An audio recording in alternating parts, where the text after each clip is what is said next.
446 میں آ کر شیعوں کی حکومت کو ختم کیا تغرل بیگ سلجوکی نے۔ سلجوک مسلمان ہوئے تھے محمود غزنوی کے دور میں، سلجوک ان کے بڑے کا نام تھا۔ تو ایک دفعہ محمود غزنوی نے سلجوک سے پوچھا اگر مجھے تیری مدد کی ضرورت ہو تو کتنے آدمی پیش کر سکتے ہو؟ تو اس نے ایک تیر دیا، کہا یہ ایک تیر ہے میرا، کسی کو یہ تیر بھیج کر میرے علاقے میں بھیج دو تو چند گھنٹوں میں 1,00,000 تلواریں تیرا پیرا دینے کے لیے تیار ہوں، میرے پاس اتنی طاقت ہے۔ تو یہ سلجوک کی نسل میں تھا تغرل بیگ۔ اللہ تعالیٰ نے جب عرب زوال کا شکار ہو گئے اور ضعف کا شکار ہو گئے، جیسے بڑھاپے کا کوئی علاج نہیں، جب قوموں پہ زوال آتا ہے تو اس کا بھی کوئی علاج نہیں، پھر اور قوم کو جگہ ملتی ہے۔ جیسے بڑھاپا ایک فرد پہ آتا ہے، ایسے بڑھاپا قوم پہ آتا ہے۔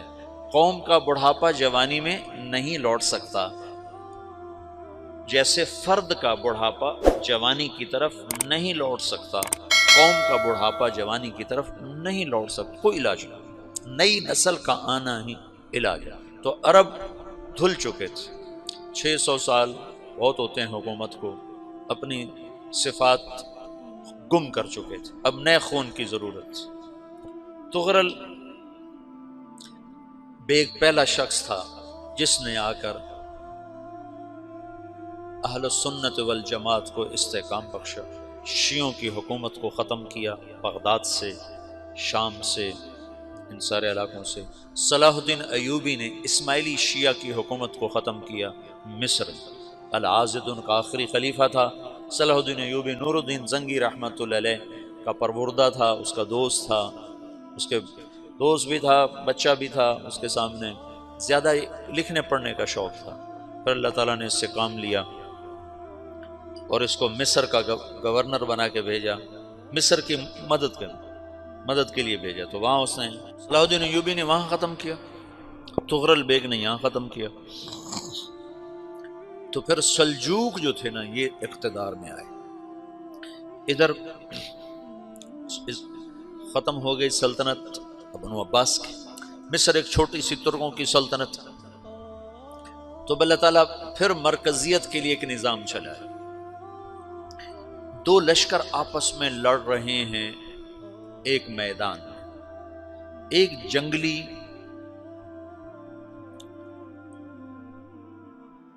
بدوؤں کا قافلہ، جنگل کے لوگ اپنے قبیلے کو لے کر، ایک جنگلی قبیلہ اپنے سردار کے ساتھ نقل مکانی کر رہا ہے ایک جگہ سے دوسری جگہ۔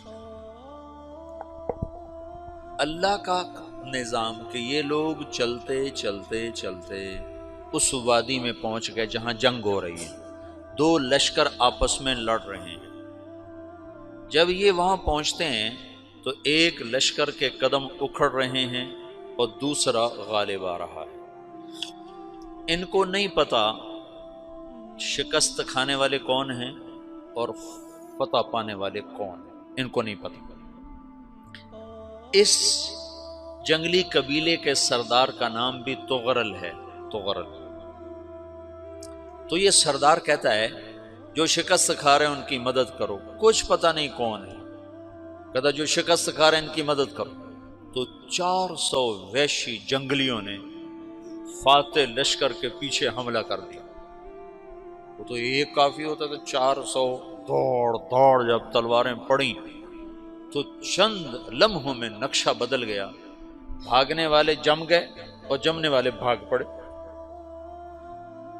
جب جنگ ختم ہوئی تو شکست خوردہ لشکر کے بادشاہ نے ان کو بلایا، اسے پوچھتا ہے مجھے جانتے ہو میں کون ہوں؟ کہا نہیں۔ کہا تو تم نے میری مدد کیوں کی؟ کہا انسانی ہمدردی کی وجہ سے، تمہیں شکست ہو رہی تھی اس لیے تمہاری مدد کی۔ پھر اس نے اپنا تعارف کرایا، میں ہوں سلیمان سلجوکی، ترکی کا بادشاہ۔ مسلمانوں کا لشکر تھا اور تاتاریوں سے شکست کھا رہا تھا، تاتاری فتح پا رہے تھے، مسلمان شکست کھا رہے تھے۔ تو وہ اللہ کی غیبی مدد بن کر آئے، تو وہ اس سے کہتا ہے میرے ساتھ رہنا پسند کرو گے؟ تم نے میرے اوپر احسان کیا ہے، میں اس کا بدلہ دینا چاہتا ہوں، میرے ساتھ رہنا پسند کرو گے؟ کہنے کا کر لوں گا۔ تو اس کو لے کر ترکی آیا، اور استنبول اس وقت روم کی حکومت میں تھا، اسے فتح کیا اس تغرل کے آگے چوتھے پانچویں پڑپوتے محمد فاتح نے۔ تو یہ استنبول ہے، یہ ترکی ہے، بیچ میں ایک چھوٹا سمندر ہے، یہاں ایک جاگیر ہے۔ تو سلطان سلیمان کہتا ہے یہ جاگیر تجھے وقف ہے، ادھر سے رومی مجھے تنگ کرتے ہیں حملے کر کر کے، تو میرا دفاع کرتے رہنا، یہ جاگیر تیری۔ یہ اس جاگیر پہ اس نے اپنے قافلے کو آباد کر دیا، اپنے قبیلے کو، اور ایک چھوٹی سی حکومت بنا لی، جو ایک صوبہ سمجھو سلمان سلجوقی کا، وہ ایک چھوٹا سا صوبہ ہے۔ وہاں جب یہ رہ پڑا تو پھر یہ ایک شیخ کے بیت ہوتا ہے، وہاں شیخ طریقہ ہے، ان کے یہ بیت ہونے جاتا ہے، وہ اس کو رات اپنے پاس ٹھہراتا ہے، تو ایک کمرے میں ان کا خادم ٹھہراتا ہے۔ یہ جب کمرے میں جاتا ہے تو سامنے دیوار میں طاقچے پر قرآن پڑا ہوا ہے، تو یہ تغرل بیگ کہتا ہے یہ کیا ہے، یہ کیا ہے؟ تو وہ خادم کہتا ہے یہ کتاب اللہ ہے، قرآن ہے۔ اچھا، وہ اس کو وہاں چھوڑ کے باہر چلا جاتا ہے۔ وہ دیہاتی آدمی، جنگل کا رہنے والا، پہلی دفعہ زندگی میں قرآن دیکھا، وہ کہتا ہے یہ قرآن ہے، اللہ کی کتاب ہے، میں اللہ کی کتاب کے سامنے سو جاؤں، کتنی بے ادبی ہے۔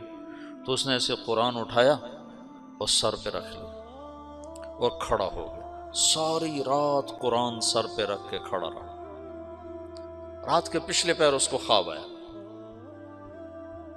کھڑے کھڑے اس نے دیکھا کہ اس کی پشت سے ایک چاند نکلا اور شیخ کی بیٹی کے سینے میں جا کے اتر گیا، پھر اس لڑکی کے سینے سے ایک درخت نکلا جو پھیلتے پھیلتے پھیلتے 3 بر اعظم پہ چھا گیا، افریقہ پر، یورپ پر، ایشیا پر۔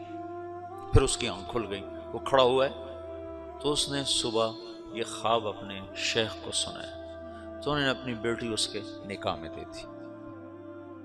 اس بیٹی سے ایک بچہ پیدا ہوا، تغرل بیگ نے اس کا نام رکھا عثمان، عثمانی ترک نام سنا ہوا، جو میں نے کل بتایا تھا کہ 1924 میں وہ خلافت ختم ہوئی۔ تو ایک بیٹا پیدا ہوا عثمان، عثمان نے پھر ایک نئی اسلامی حکومت کی بنیاد رکھی جو 1924 تک چلتی رہی، کوئی 800 سال یہ حکومت چلی۔ تو حکومت کا شیرازہ بکھرا لیکن پھر جڑ جاتا تھا، پر وہ قرن اول والا جوڑ کبھی نہ پیدا ہوا، ٹکڑے بن گئے۔ ان ٹکڑوں میں اللہ لوگ پیدا کرتا رہا جو دعوت دیتے رہے، دعوت زندہ رہی۔ جو تربیت کا نظام تصوف کے ساتھ تھا اب وہ تبلیغ کے ساتھ۔